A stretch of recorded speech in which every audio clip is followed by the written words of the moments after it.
Hello, the internet. This is Tokamai 180, and this is the complete history of the legendary animator that is Gennady Tartakovsky. Gennady Borisov Tartakovsky was born on January 17th, 1970, in Moscow, Russia, explains the Russian name.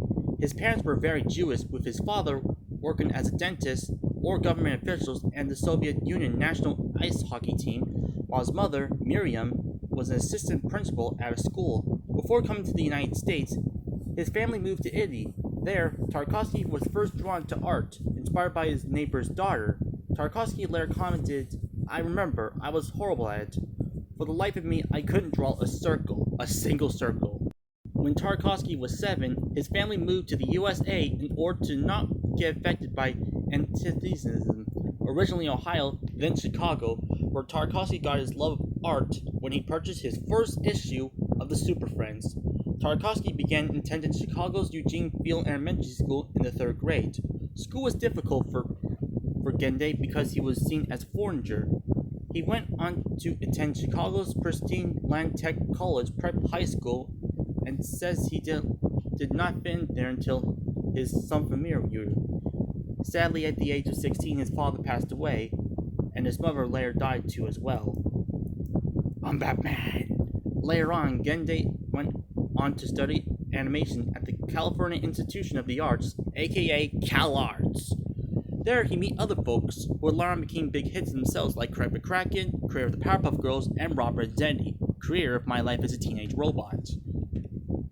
Afterwards, he got a job at the Flintstones careers at Hanna-Barbera as an animation director and storyboard artist and director. In 1995, Hanna-Barbera released the What a Cartoon block on the newly established Cartoon Network. For people to pitch animated shorts to be on the Cartoon Network, Gennady saw this as an opportunity to go big and decided to pitch his project from CalArts, the boy genius that's not Jimmy Neutron, Dexter's Lab. It's about a boy genius named Dexter who lives with his mom, dad, and her idiotic sister Dee Dee, who has a secret lab kept from his parents. Despite this, Dee Dee will always cause trouble for Dexter, while Dexter will always find himself in a sticky situation with his crazy inventions. There's also other shorts in the series like Dial M for Monkey, which is about Dexter's superpowered monkey who saves the world a lot, and the Justice Friends. It all started back in 1990 when Gennady was still in CalArts. He created 2 shorts. One of them was about a tall ballerina and her short stuffy brother called Change. The main characters' names, Dexter and Dee Dee, were both found in name books. Dexter caught Tarkovsky's attention for sounding scientific, while Dee Dee appealed to him because of its uniqueness and because he felt that it complemented the characters' 2 big pigtails. The sibling dynamic in Dexter's Lab was partially based on that of Gennady's relationship with his older brother, Alex. Comparing him to Dee Dee and Alex, who became a computer engineer, to Dexter. Tarkovsky acknowledged that he was most likely a pest to his older brother while they were growing up. Another time, he reminisced that as kids, he and his brother could each be a pain in the beep to the other. To illustrate one of the parallels between his childhood and the series, Tarkovsky noted that Alex kept on him from playing with his intrusive toy soldiers in those days, much like Dexter attempts to keep Dee Dee away from his inventions. Gennady suggested that Dexter should have an accent because since he was a scientist, and since some of the greatest scientists have accents, he should have one as well. As to what accent it is, to quote Gennady, I really don't like to answer those questions because it's a question that should forever exist. You kind of make up your own mind about it. For the look of the characters, they were designed to look more like characters from early Hanna-Barbera characters, with other inspirations like the UPA shorts, as well as the Looney Tunes short, The Dover Boys. In fact, Gennady was also influenced by Japanese anime for scenes that include some drama and the mecha scenes. Yeah! The show premiered on April 28, 1996, and it became a huge hit for both Gennady and Cartoon Network themselves. The show got huge praise from everyone, and the ratings were through the roof. During its time, it won 3 Annies and ended in 1999. during that time, a TV movie, which is also Cartoon Network's first ever TV movie, Ego Chip, which is about Dexter going through time meeting his future self to stop his rival, Mandark, from taking over the world. There were actually a few banned episodes of the series, one of which was called Rule Removal. It never aired until 2013 on Adult Swim due to its swearing.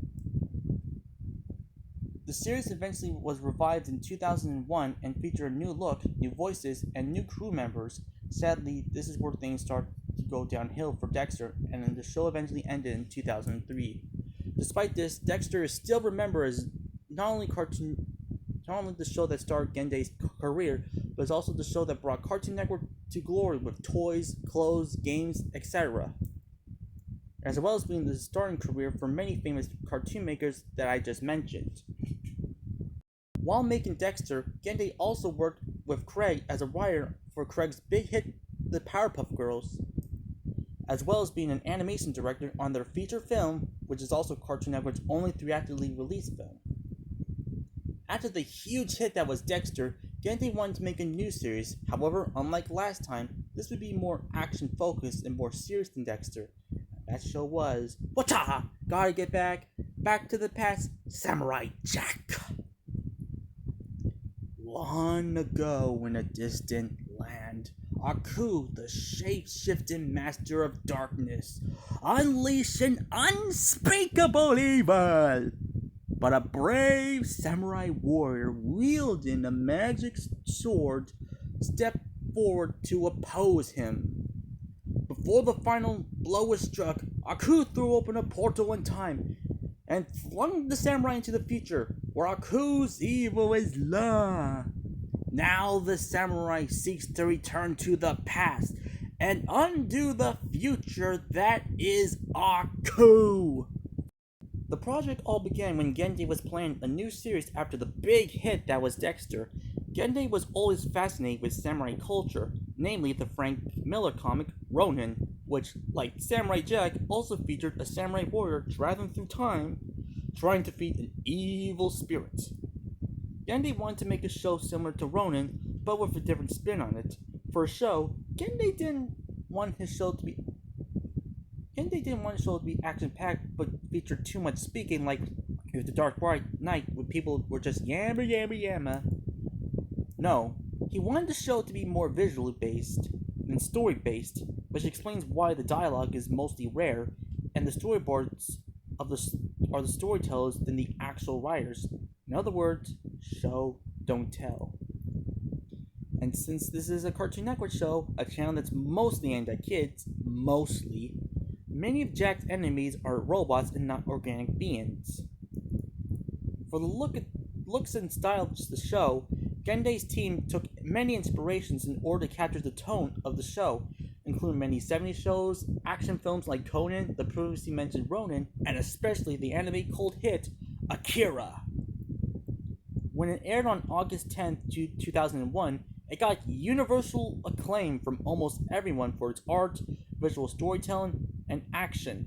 During its run, it got 6 Annies and 4 Animes. The show eventually ended in 2004. Rumors have speculated that the reason it ended so soon was because Gennady didn't know if the series would have an ending. Some would say it was because they were too busy making Star Wars: The Clone Wars, which I'll talk about later. However, the actual reason was because Gennady had big plans for the finale. It would be a full-length feature film. Sadly, those plans were never made, leaving Jack's quest to defeat Aku incomplete. Or is it? That is until 2013, when IDW published some Samurai Jack comics, which were set after the events of the show, and its run on 2015 with 28 issues. A year later, in early 2014, after many reruns of Samurai Jack on Toonami, Adult Swim was interested in making a new Samurai Jack project, and so a few months later, after the comics ended, Adult Swim announced a 5th season for Samurai Jack, originally set to air in 2016, but pushed to 2017. And so, in 2017, Samurai Jack Season 5 was released. Set around 50 years, Jack has given up hope, but with the help of one of Aku's daughters, Ashi, Jack goes out to seek and destroy Aku once and for all. Since this was on Adult Swim, the show was far more darker, more intenser, more bloodier even. It also featured a new voice for Aku since his original voice, the legendary Mako, died in 2006. The season was praised by everyone and won 4 Emmy Awards, ending on May 20th of that year. Samurai Jack is not only considered to be one of Cartoon Network's best, but also considered to be one of the greatest animated series ever made. In 2003, Gennady worked on an episode of Duck Dodgers featuring Daffy in a similar vein to Jack, but that was just the beginning of his adaptation work. His first show that features already existing characters was when Cartoon Network and Lucasfilms teamed up to create Star Wars The Clone Wars. Created as a bridge between episode 2 and 3 in the saga, we find the Jedi Obi-Wan Kenobi and his apprentice Anakin Skywalker in the middle of the Clone Wars, fighting against the cruel Count Dookie and his army. When George Lucas wanted to make some more merchandise for the prequel trilogy, what he decided to do was contact Gennady to make a short series in the vein of Samurai Jack, but with Star Wars characters. Unlike his previous works, the episodes or chapters will only be around like 3 or 5 minutes long. That doesn't tell season 3 where the episodes would be longer for about 12 or 15 minutes. The only one to reprise their roles from the films was Anthony Daniels as C-3PO. The rest, like James Arnold Taylor, Tom Kane, and Matt Lanter, were in several video games before. There are many homages to the Canadian animation studio Nelvana, best known for the works on Care Bears and Max and Ruby, who actually made some Star Wars cartoons in the 80s, like with C-3PO's eye blinks, the planet Nelvan, and its inhabitants are an homage to the film Rock and Roll. Out of all the characters that were introduced in the series, the one that played a big role was General Grievous. However, while he made his first appearance here, his speaking role was in episode 3, so to keep continuity, his voice box was damaged. When the first episode was released on November 7, 2003 on both Cartoon Network and online, making this Cartoon Network's first online series, it got major praise from critics and fans, and won 3 Emmy Awards, as well as an Annie Award. And on March 25, 2005, less than 2 months before the Revenge of the Sith. In 2008, Lucasfilms released a CGI series of the same name, which also did as well, if not better, than the Gennady series. In conclusion, Star Wars The Clone Wars is not only one of the best things to come out of the Star Wars, but also, like with Jack, one of the greatest animated series of all time, with IGN putting it on their animated series list. Meanwhile, Gennady was making a failed pilot for Cartoon Network's Cartoon Institute, called Marooned, and then got back to work on another series for the channel with Symbionic Titan. The series focuses on a trio consisting of the alien princess Alana, the strict but rebellious alien soldier Lance, and the robot Arcturus, who arrive on Earth and combine themselves to create the titular Symbionic Titan, while trying to balance high school as well. For this series, Gennady, along with co-director Paul Rudish and Brian Andrews, took many inspirations for this new series, most notably mega animes like Robotech and Voltron. Other inspirations were many John Hughes films, especially The Breakfast Club and Candles, and Studio Ghibli's Castle in the Sky for the main characters, Lance and Alana. Gennady then came up with Arctis and the High School Sin first and later. Together with co-creators Paul Rudish and Brian Andrews, added Lance and Eon as the protagonists, the co-creators of the show took a long time to develop the female lead. A positive, strong female character is something I've always wanted to create.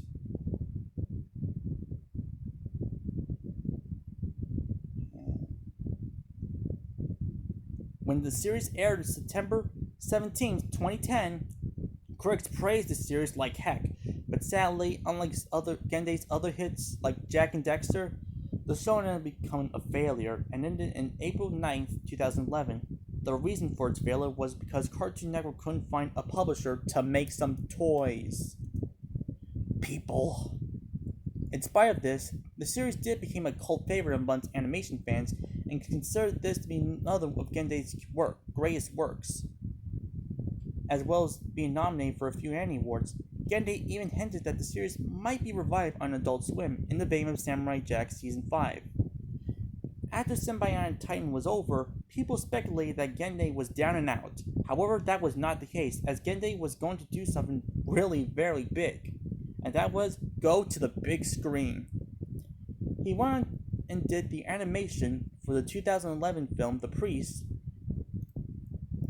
and eventually went on to work at Sony Pictures Animation to direct his first ever feature film, Hotel Transylvania. The film tells the story of Count Dracula, the owner of the titular Hotel Transylvania, where the world's monsters can take a rest from the human civilization. Dracula invites some of the most famous monsters to celebrate the 118th birthday of his beloved daughter, Mavis.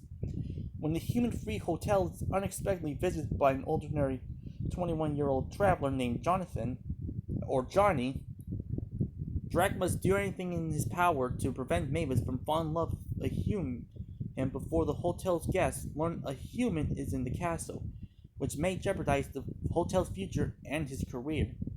The film stars the voices of Adam Sandler, Andy Samberg, Selena Gomez, Kevin James, Fran Drescher, Steve Buscemi, Molly Shannon, David Spade, and CeeLo Green. The film was released by Sony Pictures to mixed reviews. Some, like Animated Electric Dragon, hated it, while others praised it for its cartoony art style, voice acting, and humor. It was also a big success at the box office with over $300 million. On the home media's release, a short called Goodnight Mr. Bigfoot was released, directed by Gennady himself. 3 years later, in 2015, a sequel was released called Hotel Transylvania 2. Taking place several years after the events of the first film, Mavis and Johnny have a young son named Dennis, whose lack of any vampire abilities worries both Mavis and his maternal, both Dracula and his maternal Mavis and his paternal grandfather Dracula for different reasons. And Mavis and Johnny travel to Johnny's hometown in California. Drac calls his friends to help make Dennis a vampire, much to Mavis's dismay. Like the last time, it got mixed reviews from critics, but was a box office hit nonetheless with $474 million. In 2017, a prequel series was made by Nelvana and aired on the Disney Channel. Also during the year was another Hotel Transylvania short called Puppy, which was released at the same time as the film that should never be mentioned at all. In 2018, the third Hotel Transylvania film was released called Summer Vacation. In the film, Dracula finds love with a ship captain named Erica while on vacation on a cruise liner with his friends and family. But Mavis later discovered that Erica is actually the great-granddaughter of Abraham von Helsing, Drac's arch nemesis. Like last time, it was mixed received, but was a box office hit with $528 million at the box office. But while it was making the hotel movies for Sony, he was also doing some other things, namely Season 5 of Samurai Jack, as well as in development of a few more films for Sony, like his adaptation of Popeye, and an original film called Imagine That. Sadly, all of those projects ended up being either scrapped or unconfirmed due to the Sony hack. But that wouldn't stop Gennady as he went on to create a new series for Adult Swim. The first he did in 9 years. That show was Primal. Set in an anthropomorphic and fantastical prehistoric-like world, the premise is a bond between a Neanderthal and a Tyrannosaurus named Spear and Fan in the production notes and credits respectively, who struggle to survive as they encounter the various dangers, fauna, and the people that live in their world. According to Gennady, Primal was an early piece of work he scrapped because it did not click with him at the same time. As he learned more and more about what people drew into his shows, he wanted to experiment with those artistic traits, particularly the use of no dialogue and slow moments. He also stated that the method in which he approached animated shows and films began to slow down in terms of energy after Dexter's lab. By the same time, he began working on season 5 of Samurai Jack. And it comes full circle. He said that he was inspired by Conan the Barbarian and mentions pulp novels, as well as films such as The Revenant. It was originally going to be about a kid and his pet dinosaur, but to avoid similarities with Pixar's The Good Dinosaur, the cage was changed into a grown caveman. As for the design of the main character Spear, his design was based off a caveman design from Genda's own Dexter.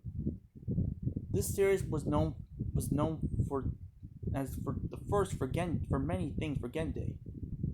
His first series to be rated TVMA, his first series to be in 2.39.1, and the first to not feature Terrastron at all.